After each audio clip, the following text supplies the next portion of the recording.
Et ça y est, on a amené de l'émental, évidemment, en régie pour tous nos petits camarades. Alors, la naissance d'un musée, c'est toujours un événement un petit peu émouvant, un petit peu extraordinaire. C'est un musée dont on dit qu'il sera peut-être un des plus beaux, un des plus grands musées d'art contemporain. Et Béatrice, vous êtes allée en avant-première nous faire découvrir cet endroit. Je crois d'ailleurs que cet endroit qui sera au début complètement vide.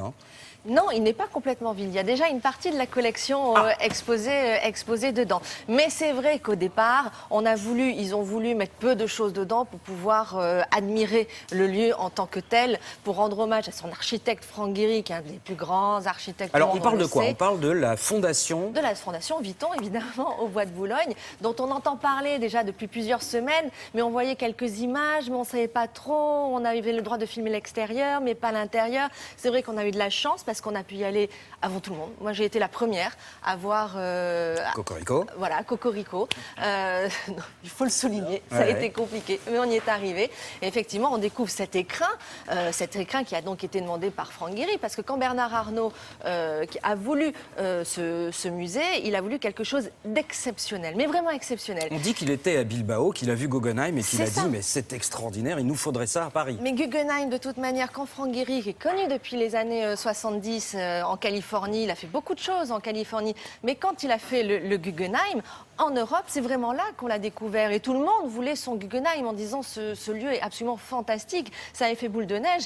Et Bernard Arnault n'y a pas échappé en disant moi aussi, je veux une sorte de Guggenheim. Ça ne ressemble pas du tout, mais c'est Franck Gehry, l'architecte. Alors, donc un musée, un écrin pour aussi une collection d'art contemporain. Gerhard Richter, Annette Messager, Ellsworth Kelly. Ce sont vraiment les plus grands tête d'affiche de l'art du moment, ce qui se fait de mieux en ce moment dans l'art contemporain. Donc on en voit un petit peu dans la fondation, nous on vous montre ce qu'il y a, mais évidemment il y aura d'autres expositions. En tout cas c'est un événement, on l'attendait, le voici.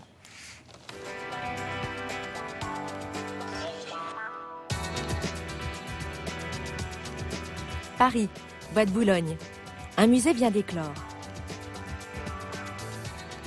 À l'intérieur, des artistes stars de l'art contemporain. Parmi eux, l'Allemand Thomas Schutte. Il travaille avec des matériaux classiques comme la céramique ou le plâtre. Ce géant est une métaphore de l'artiste ou de l'être humain en général, embourbé dans son époque et dans son inconscient. Le bâton de sourcier symbolise, lui, une quête, peut-être celle d'un monde meilleur.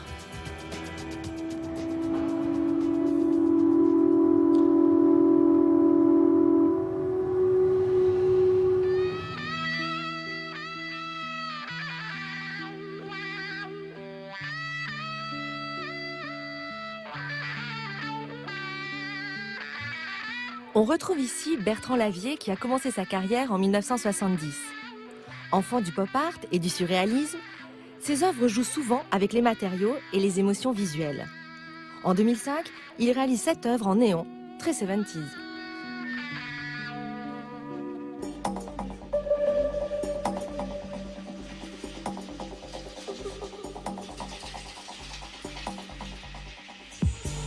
Ici, l'art est à l'intérieur, mais aussi à l'extérieur.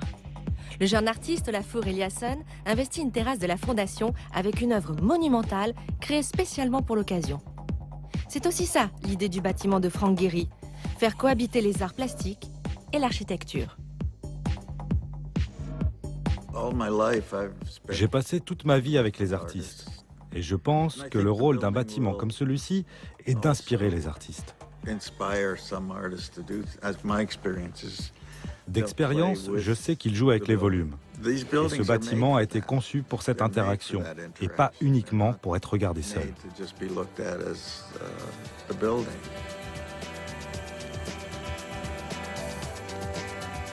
Habiter le lieu, jouer avec les espaces, créer une cohérence entre peinture et architecture, c'est exactement ce qu'a fait Ellsworth Kelly.